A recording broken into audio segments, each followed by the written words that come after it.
Keyword है oil. कभी बात हो रही है ऑयल में एथेनॉल मिलाने की, कभी सुप्रीम कोर्ट में चल रही सुनवाई की, कभी वायरल वीडियो की बात हो रही है, तो कभी एथेनॉल मिलाने को मिलावट कहना चाहिए या नहीं, चर्चा इस पर भी हो रही है।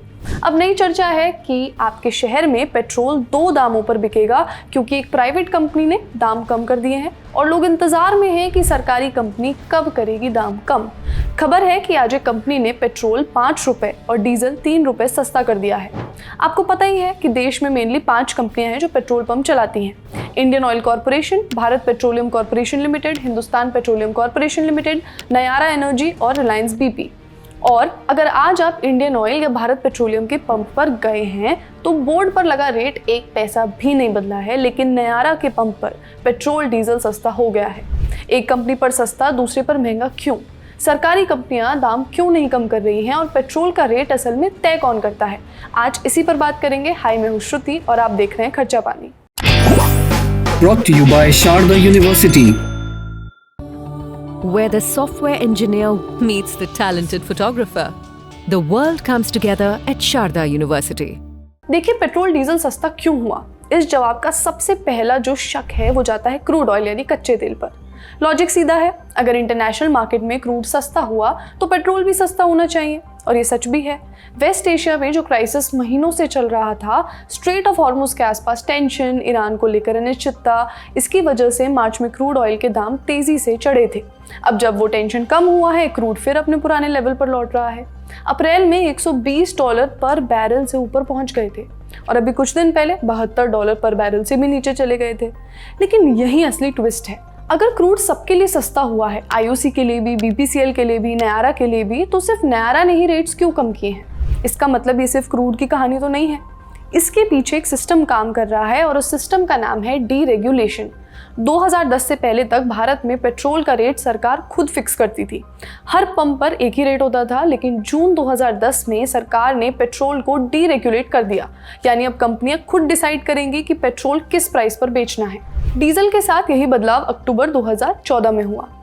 इसके पीछे सरकार की सोच थी कि हर बार सब्सिडी का बोझ नहीं उठाया जा सकता और मार्केट को खुद प्राइस डिसाइड करने दो, ताकि कंपनियां कंपटीशन करें और लॉन्ग टर्म में कस्टमर यानी आपको और हमें थोड़ा फायदा हो। इसका डायरेक्ट असर ये हुआ कि अब IOC, BPCL, HPCL, नयारा और रिलायंस, ये सारी कंपनियां अपने हिसाब से रेट डिसाइड करती हैं। हर कंपनी अपनी कॉस्ट, अपना मार्जिन और अपनी स्ट्रैटेजी देखते हुए ये डिसीजन लेती है। अब इस पूरी पिक्चर को आप नंबर्स के साथ समझिए। देश में करीब 1 लाख से ज्यादा पेट्रोल पंप है और इनमें से करीब 90% सिर्फ 3 सरकारी कंपनियों के पास हैं: इंडियन ऑयल, भारत पेट्रोलियम और हिंदुस्तान पेट्रोलियम। इंडियन ऑयल अकेले करीब 41,600 पंप ऑपरेट करती है, जो टोटल पंप्स का लगभग 41% है, यानी देश का हर तीसरा चौथा पंप इंडियन ऑयल का है। इसके बाद आता है भारत पेट्रोलियम और हिंदुस्तान पेट्रोलियम। इन दोनों के पास 24 हज़ार पंप्स हैं। मतलब सिर्फ ये 3 गवर्नमेंट कंपनियां मिलकर देश के फ्यूल रिटेल मार्केट पर लगभग कंप्लीट कंट्रोल रखती हैं।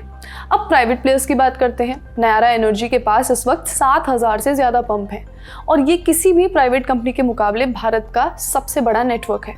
पिछले 1.5 साल में ही नयारा ने 500 से ज़्यादा पंप ऐड किए हैं, यानी लगभग रोज़ एक नया पंप। कंपनी का कहना है कि उसका DODO मॉडल यानी dealer owned dealer operated model अब 55,000 से ज़्यादा लोगों की कमाई धंधे से जुड़ा हुआ है। दूसरी तरफ रिलायंस है, जो Jio BP के नाम से BP कंपनी के साथ पार्टनरशिप में पंप चलाती है, लेकिन रिलायंस का रिटेल नेटवर्क करीब 2000 पंप तक ही लिमिटेड है। नयारा भारत का सबसे बड़ा प्राइवेट फ्यूल रिटेलर है इस टाइम पर। अब यहाँ एक इंटरेस्टिंग बात है, अगर रिटेल पंप में रिलायंस इतने पीछे है तो रिफाइनिंग यानी क्रूड को पेट्रोल डीजल में कन्वर्ट करने के मामले में पूरी पिक्चर उल्टी हो जाती है। रिलायंस का जामनगर रिफाइनरी कॉम्प्लेक्स दुनिया की सबसे बड़ी सिंगल लोकेशन रिफाइनरी है, जिसकी कैपेसिटी एक दिन में करीब 12,40,000 बैरल क्रूड प्रोसेस करने की है। लगभग यही अमाउंट है। इसमें से 6,60,000 बैरल डोमेस्टिक मार्केट के लिए है और बाकी का करीब एक्सपोर्ट के लिए होता है। मतलब रिलायंस पेट्रोल कम बेचता है, लेकिन रिफाइनिंग की दुनिया में ये भारत ही नहीं पूरी ग्लोबल इंडस्ट्री का सबसे बड़ा नाम है। अब नयारा की रिफाइनिंग कैपेसिटी पर आते हैं, क्योंकि यही इस पूरी स्टोरी की जड़ है। नयारा की वाडीनार रिफाइनरी गुजरात में है और ये भारत की दूसरी सबसे बड़ी सिंगल साइट रिफाइनरी है, जो एक दिन में करीब 4 लाख बैरल क्रूड प्रोसेस करती है। ये अकेली रिफाइनरी भारत के टोटल रिफाइनिंग आउटपुट का करीब 8% हिस्सा बनाती है। भारत की टोटल रिफाइनिंग कैपेसिटी करीब 256 मिलियन मीट्रिक टन सालाना है, जो इसे एशिया की दूसरी सबसे बड़ी रिफाइनिंग कैपेसिटी बनाती है। और इसमें नयारा का कंट्रीब्यूशन अकेले 8% होना बताता है कि ये कंपनी सिर्फ एक और प्राइवेट प्लेयर नहीं है, बल्कि भारत के एनर्जी इंफ्रास्ट्रक्चर का एक ज़रूरी हिस्सा है। ये पहली बार नहीं है जब नयारा ने रेट में बदलाव किया हो। मार्च में जब ईरान को लेकर टेंशन पीक पर थी, तब सब कुछ शुरू हुआ था और इतना हाइपर था, और स्ट्रेट ऑफ हॉर्मुज में सप्लाई डिस्ट्रप्शन था, वो बढ़ चुका था। आगे होने वाले डर के बारे में भी बात हो रही थी। तब क्रूड के दाम अचानक उछले थे। उस वक्त भी सबसे पहले रेट बढ़ाने वाली कंपनियों में नयारा शामिल थी। अब जब हालात नॉर्मल हो रहे हैं और क्रूड फिर सस्ता हुआ, तो नयारा ही सबसे पहले वही बढ़ोतरी वापस ले रही है, यानी बढ़ाने में भी पहली और घटाने में भी पहली। ये कोई कोइंसिडेंस नहीं है, ये इस बात का प्रूफ है कि नयारा जैसी प्राइवेट कंपनी गवर्नमेंट कंपनियों से कहीं ज़्यादा तेज़ी से मार्केट के हिसाब से अपने रेट को एडजस्ट करती हैं, क्योंकि उसे डेली कंपटीशन में टिके रहना है। सवाल ये उठता है कि आखिर गवर्नमेंट कंपनियां ऐसा क्यों नहीं करती। इंडियन ऑयल, BPCL और HPCL के पास पहले से 90% मार्केट है। जिनके पास पहले से इतना बड़ा शेयर हो, उन्हें रोज़ रेट बदलकर कस्टमर को खींचने की ज़रूरत महसूस नहीं होती। इसके अलावा ये भी पॉसिबल है कि ये कंपनियां क्रूड में स्टेबिलिटी का इंतज़ार कर रही हों या पहले के लॉस की भरपाई करना चाह रही हों। इन्हें बोलते हैं अंडर रिकवरीज। इनकी बात करें तो अभी भी जो OMCs हैं, oil marketing companies, IOC, BPCL, HPCL, ये 500 से 600 करोड़ हर दिन का लॉस उठा रही हैं कंपनीज के डेटा के हिसाब से। तो ऐसा भी हो सकता है कि पहले वो डेटा रिकवर करना चाह रही हूँ या बार बार रेट चेंज करने से बचना चाहती हूँ। ये सारे बिजनेस और मार्केट से जुड़े डिसीजन हैं, लेकिन नयारा के लिए सिचुएशन अलग है। तो अगर आपके पास 7000 पंप हो और सामने 90% मार्केट शेयर वाली 3 दिग्गज कंपनियां खड़ी हों, तो कस्टमर को अपनी तरफ खींचने का सबसे आसान तरीका है दाम कम कर देना। ये बिल्कुल वैसा ही है जैसे टेलीकॉम सेक्टर में होता है। जब जियो, एयरटेल, वोडाफोन, आइडिया के बीच कंपटीशन होता है, एक प्राइसिंग स्ट्रैटेजी शुरू हो जाती है। कोई भी एक कंपनी होती है, वो सस्ता रिचार्ज प्लान लेकर आ जाती है और सारे कस्टमर्स वहीं शिफ्ट हो जाते हैं, और बाकी कंपनियां वेट करती हैं कि उन्हें रेट घटाना है या नहीं। पेट्रोल पंप की दुनिया में भी यही गेम चल रहा है, बस यहाँ डेटा नहीं फ्यूल है। नयारा के लिए 5 रुपये का डिस्काउंट सिर्फ प्रॉफिट कम करना नहीं है उनके लिए, ये एक तरह की मार्केटिंग स्ट्रैटेजी है।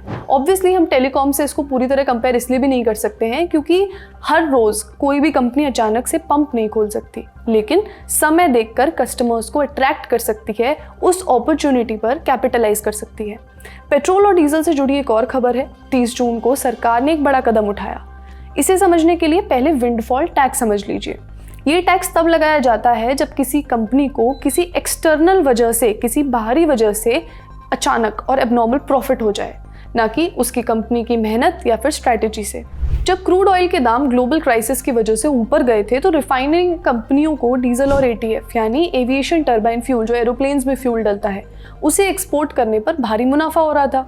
इसके लिए सरकार ने उस एक्सपोर्ट पर टैक्स लगाया था ताकि ये मुनाफा सिर्फ कंपनियों की जेब में न जाए।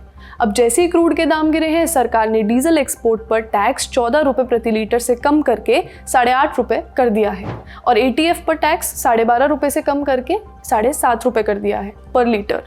ये नए रेट 1 जुलाई से लागू हो गए हैं, लेकिन जहां डीजल और ATF पर टैक्स घटाया गया है, वहीं पेट्रोल एक्सपोर्ट पर टैक्स बढ़ाकर 1.5 रुपये से 4 रुपये प्रति लीटर कर दिया गया है। पेट्रोल को बाहर भेजना थोड़ा महंगा बनाकर रिफाइनरियों को ये सिग्नल दिया जा रहा है कि पहले घरेलू सप्लाई पूरी करो, एक्सपोर्ट बाद में। आप इस बारे में क्या सोचते हैं, और क्या आपको पंप पर सस्ता पेट्रोल डीजल मिला? हमें कमेंट्स में बताइए। आज का खर्चा पानी यहीं तक। अपना ख्याल रखिए और देखते रहिए द ललन टॉप। शुक्रिया।